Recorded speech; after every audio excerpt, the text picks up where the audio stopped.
Bom dia, crianças! Como amanheceram? Amanheceram bem? Que legal! É bom, né? A gente amanhecer o dia bem. Então, vamos colocando a preguicinha de lado e vamos pegar o nosso livro de história para darmos início à nossa aula, certo? Vamos primeiro à correção da aula passada, que nós tínhamos como tema espaços públicos de uma cidade e o espaço privado e doméstico. Que ficou uma pequena tarefinha, né? Que foi apenas de uma página, que foi a página 63, e todos abrindo nessa página para fazermos a correção, certo? Muito bem, encontraram, né? Então, na primeira questão, na correção, viu? Diz o seguinte: observe os espaços e marque EL para espaços livres, EPR para espaços de acesso público restrito e EP para espaços privados, certo? Aí nós temos supermercado é EP, EP. Nós temos a prefeitura, colocamos EPR.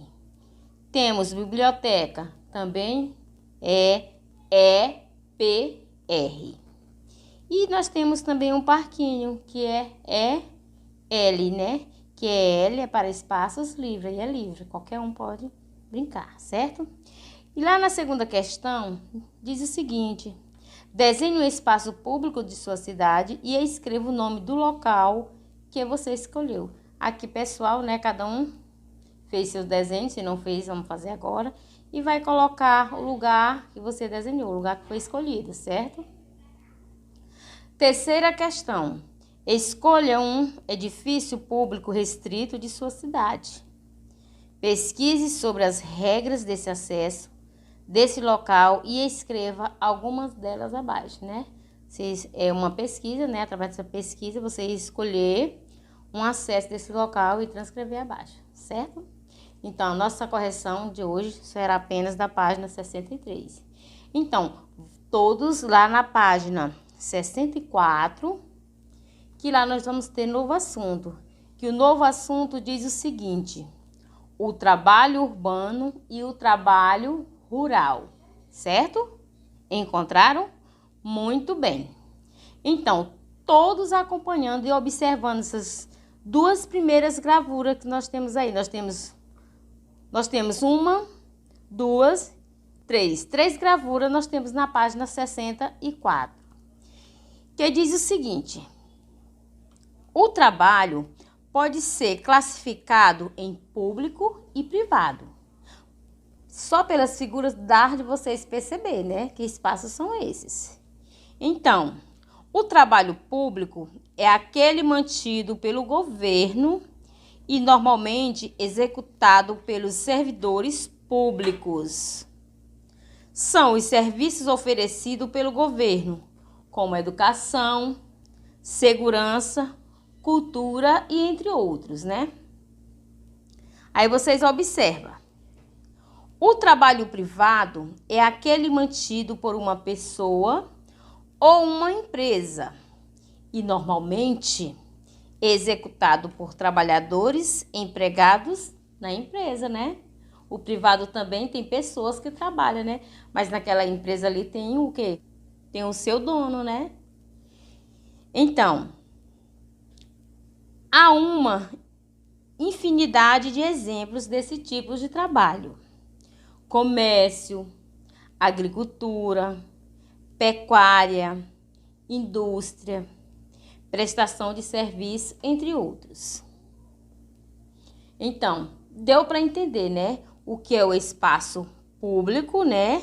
Que é aquele mantido pelo governo, e o espaço privado, que é aquele mantido por uma pessoa, né? Um tem diferença do outro. Aí lá na página 65, diz o seguinte, todos acompanhando: ambas têm grande valor para a vida em sociedade. Então, tanto um como o outro tem um grande valor à vida em sociedade, né? Um depende do outro. Por causa dessas características da cidade e do campo, é comum encontrarmos trabalhos que são específicos a cada um dos dois espaços. Que são específicos, né, a cada um dos dois espaços. No campo, como vimos, as atividades mais comuns são as ligadas às agriculturas e à pecuária. Então, é comum encontrarmos trabalhos ligados, não é verdade?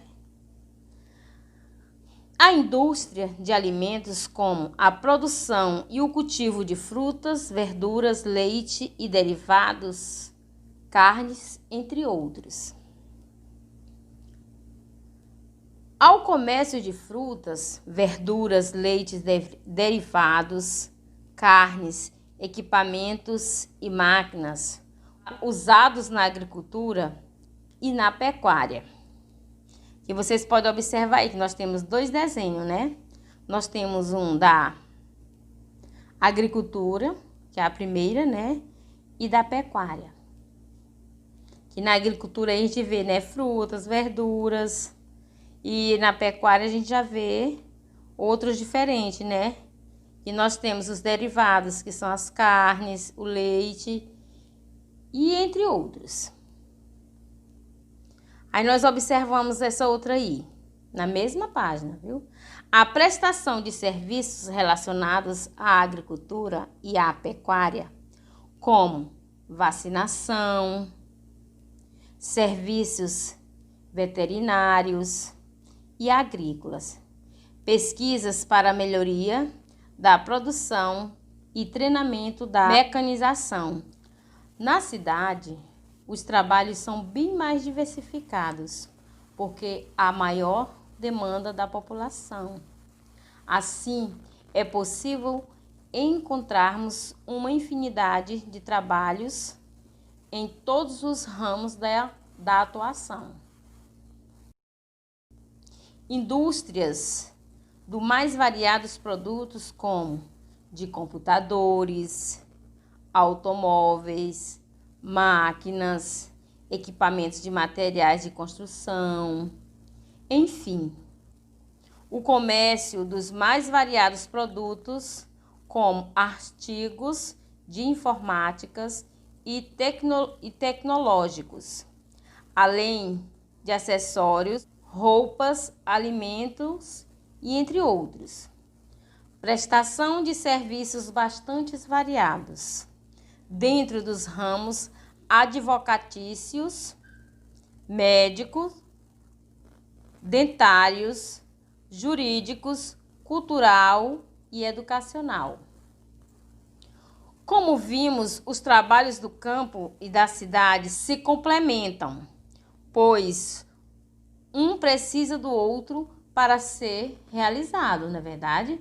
Que tanto o trabalho da cidade como do campo, eles precisam um dos outros para serem realizados. Aí aqui, lá na página 67, diz o seguinte: vários são os profissionais que trabalham tanto no campo como na cidade. Tem profissionais que tanto trabalham no campo como na cidade. Exemplos de trabalhadores do campo. Nós temos a agricultura, que cultiva produtos agrícolas, ou seja, produzidos na terra, né? Nós temos tratoristas, que os tratoristas trabalham com máquinas.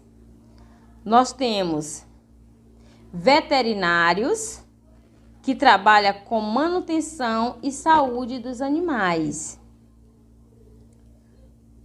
Zootecnista, que cuida da produção de animais. Engenheiro agrônomo, que estuda e planeja as ações na produção agrícola, certo? Então, aqui são exemplos de trabalhadores do campo. E boiadeiros. Os boiadeiros, eles cuidam da criação de bois, das grandes ou pequenas fazendas, né? Esses são exemplos de trabalhadores do campo. Entenderam? Aí nós vimos aqui. É importante pontuar que, ao longo do tempo, com o desenvolvimento de tecnologia, os trabalhadores do campo foram modificados sua forma de trabalhar, né? Então, o agricultor atualmente já utiliza máquinas que facilitam no plantio e na colheita. O zootecnista e o veterinário utilizam vacinas, rações e diversos meios para melhorar a vida dos animais. O engenheiro agrônomo incorpora sementes modificadas de plantas com maior resistência. Os tratoristas manuseiam as máquinas com cada vez mais funções que facilitam o trabalho. O boiadeiro realiza seu trabalho atualmente com motos para aumentar sua produtividade, certo? Lá na página 68, diz o seguinte, que os espaços urbanos também se modificam com o tempo, por causa da invenção permanente de novas tecnologias. Todos modificam, né? Tanto no campo como na cidade. Aí nós temos, os operários precisam estudar permanentemente para estar preparados para lidar com novas máquinas. Os feirantes trabalham comercializando alimentos e produtos diversos nos mercados públicos e feiras livres. Eles usam as tecnologias para organizar e agilizar seu serviço. Os comerciários, eles procuram dispor produtos a serviços para o consumo, utilizando cada vez mais a tecnologia. Os escritores estão reinventando a maneira de escrever por causa dos avanços dos recursos tecnológicos e de mídias. Os advogados, eles precisam estar permanentemente atualizados sobre as ligações vigentes. Para isso, também usam de tecnologia de informação e comunicação. Esses são os advogados. Todas as profissões, independentemente de onde e por quem sejam exercidas, são importantes e devem ser respeitadas, né? Que em qualquer profissão, ela tem que ser respeitada, certo? Então, essa foi a nossa aula. Espero que vocês tenham entendido. E para melhorar mais o seu conhecimento, vocês irão responder a página 69 a 71. 69, 70 e 71. E próxima aula nós iremos fazer a correção, certo? Beijo, até a próxima.